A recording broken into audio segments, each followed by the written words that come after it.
Hello আসসালামু আলাইকুম guys, কেমন আছেন সবাই? এই যে দেখতে পাইছেন আপনাকে ভালোবাসার ফকিরলাল বাদশা ড্রাইভার।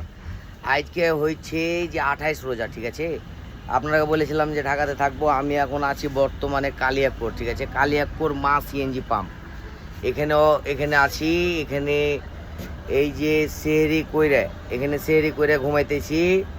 5টার দিকে আসছি, তারপরে সেহরি করার পরে এই যে ঘুমাইতেছি। এই যে ঘুম থেকে এখনই উঠলাম, উঠে গোসল দিলাম, ঠান্ডা হইলাম শরীর, ঠান্ডা করে এই যে আপনাদের সামনে চলে এলাম আপনাকে ভালোবাসার লেগে। এই যে আমার গাড়িটা দেখেন, ঠিক আছে। একের গাড়ি, সিটগুলো খুব সুন্দর। আমি ফকিরলাল মনে করেন যে ভালোবাসা চলমান থাকবে। আর আপনারা যারা যারা ঈদের পরে যারা পিকনিক সফর যেতে চান অবশ্যই যোগাযোগ করবেন। সব রকমই গাড়ি আছে, ভালোবাসা চলমান।